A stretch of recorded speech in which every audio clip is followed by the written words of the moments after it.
Welcome to yet another Sad Boys book review. My name is Dusty, and continuing on with my 2023 catch up, I read Xenos by Dan Abnett. This is the first of the Eisenhorn trilogy, which is part of the Warhammer 40k fictional universe. I don't know what you would call it, the grand overarching universe that is Warhammer 40k. I finished this book real close to the end of the year. I finished it on December 26th, 2023, and this was part of my mad dash to finish all of my outstanding books before the end of the year. I read something like 300 and some odd pages over the course of like two and a half days, and this book was not at all what I was expecting. I didn't really know what to expect going in. I've been interested in the Warhammer 40k universe for a long time now, but I had never really known kind of where to jump in and how to kind of start, because it is a mammoth of a universe. Its history spans what, like 40 years or so, with dozens upon dozens of novels, with lore books, video games, comic books, tabletop games, just anything you could possibly think of for Warhammer 40k. There probably exists something for it, and it is such a massive world that has, like I said, decades and decades of lore, stories, everything. It's very overwhelming, and it's kind of hard to, as somebody who is coming into it decades into its history, find a starting spot for it. But the one thing that people I saw kept going back to was the Eisenhorn trilogy is a really great place to start, and so that's kind of where I decided to throw my hat into the grimdark universe that is 40k. And like I said, it was not at all what I was expecting. First of all, it is a book that is in first person, and it is I've once again forgotten what it's called, and Daniel will probably laugh at me upon hearing this. What it's called when it's like you're writing in a journal. So excuse me for forgetting that for a third time now, so far, and I will again in the future, I'm sure. It seems like it's written in journal form, even though that's not directly confirmed. It's kind of like Annihilation in a similar sense to where Eisenhorn writes this like it's a report log, and there's even commentary that he puts into it from like things that like a character will be like, oh man, it's gonna suck that I'm dying here in like the next month or so, and then Eisenhorn will have a little piece of commentary saying he ended up living for another 80 years, things like that, where he had like clearly this was written very far removed from the situation of the plot. But yeah, it is in first person, which, if you know me, you know is a bit of a pet peeve of mine. I've kind of grown away from first person narratives, which don't take that as me saying that it is a childish or adolescent thing to be into first person narration, or that it's adult to not be into it. That's not what I mean. It's just kind of something that I, as a person, as I have grown, I have found first person to be a little more irritating to read personally. It's just my preference. If you enjoy it and you can deal with that, that's great. I'm very happy for you. You can enjoy probably more books than me because of my weird hang up on first person novels. But that being said, it didn't detract. I'm not taking off a point or two because of it being a first person novel. It's just when I first read it, I just kind of got that initial wave of disappointment, being like, oh, first person, neat.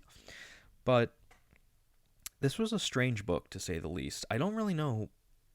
I really can't pin down how I feel about it, even about 3.5 weeks removed from finishing it. Um, it was very strange, and I don't mean that in any negative connotation, because I was very thoroughly entertained throughout, and I thought it was a good story being told. But it also was kind of weird because the characters were very, I don't want to say like two dimensional, but there wasn't really a lot of depth to it. We all the characters in this novel are characters that have already existed in this universe prior to me picking up the book, and have already had character arcs, so to say. So I'm just kind of coming in late into this person's life and experiences, and kind of seeing this one particular case through the eyes of Eisenhorn. So there wasn't really a lot of character growth for me to sit through, and that's fine. That's not by any means a complaint about the book. Sometimes it works really well to have characters that are already firmly established and don't have an arc to go through, because they kind of become the anchor of the plot, because you don't have to really expect anything more from them other than what you're initially given. And I do think that that's fine. When it's executed well, it's not a problem at all. And I would say that for Eisenhorn, it definitely was executed well. This is a story that focused more so on the story it was telling than the characters that were inhabiting the story. The characters were just there to interact with the story, and I enjoyed it for the most part. I do have a few issues with it. I think the beginning was a little boring at times. It kind of went a little slowly to get going, but once it did get going, it improved a lot, and I enjoyed the latter half of the book much more. It does move very quickly. It's a little under 400 pages, and the pages aren't the most dense, so it's a relatively quick read. You'll go through it at a pretty decent pace. And so because of that, it moves pretty quickly throughout it. The pacing is pretty fast once it starts going, and I think that works pretty well for the story it's telling. There are a lot of, I don't want to say ending fake outs, because it's kind of hard to have an ending fake out in a book when you can always just kind of see how much of the book you have left. And you're like, oh, I have 80 pages to go. I mean, clearly this is not the end of the novel. But I want to say there are a few like ending fake outs, because you think that you're at the climax and then that's resolved, but then they're like, oh, but wait, there's more. And I guess the best kind of comparison I can give to this for anybody who might be aware of, in The Last of Us Part 2, Santa Barbara.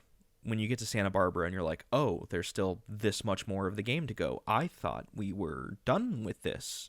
And then you have all of Santa Barbara. That's kind of a comparison point I can make to how Xenos kind of works with its climax. So it's not a bad thing. It's not a bad thing in either the game or the book, in my opinion. It's just kind of one of those things to where it's you think you're wrapping up and you're getting ready to kind of like get the cool down phase of the book, but then it's like, oh no, climax 2.0, here we go. Yeah, I don't really have a whole lot to say without kind of getting deep into the spoiler territory for this book, and I do kind of want to avoid that, as I have for my previous couple of Sad Boys book reviews. I do kind of want to lean away from spoiler talk just to be safe, in case somebody happens to stumble on this and wants to read the book and just wants to hear my thoughts, but then suddenly they get spoilers thrown into it because they're listening to it and don't have an annotation to click to or something like that. So I am keeping the spoiler free, and there's really not a lot else I can kind of say about the book other than it's good. I don't really have a lot of negatives about it.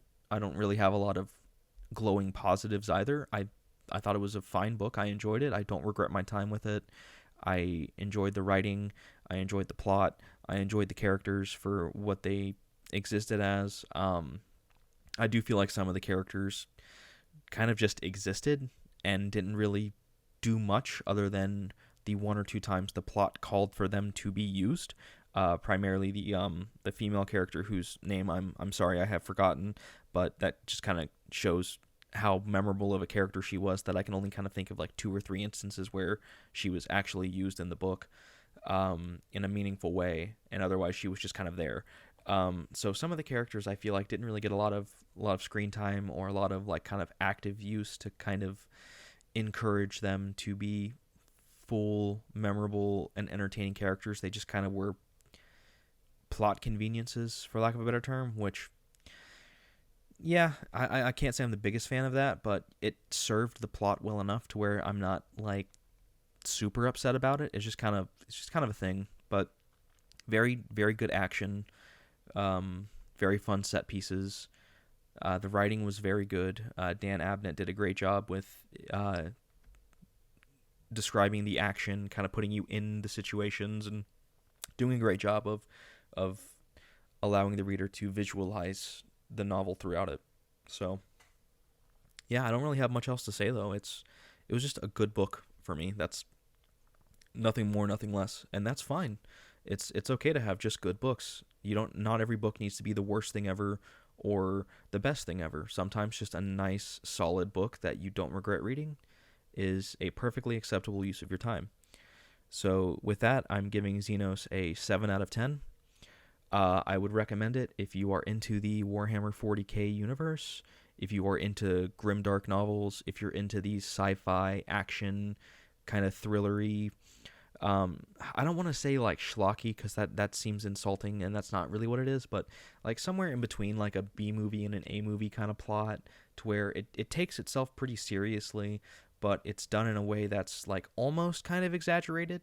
I want to say something kind of similar to something like Gears of War, if you will. Not that Gears of War is anything but serious, but I don't know. It reminds me of something kind of like that. If you're into something kind of like the Gears of War video games, this is something that might be in your wheelhouse a little bit. But yeah, that's Xenos. I'll probably read the rest of the Eisenhorn trilogy eventually. I don't really have any immediate plans to read Malleus. I think is it Malleus or Hereticus? Hereticus? I don't know. Those are I don't remember the order of the books if I'm being honest. But I'll probably read them eventually. But I don't really have any immediate plans to. So yeah, that'll about do it for this one. So this has been a Sad Boys book review. My name is Dusty, and take care.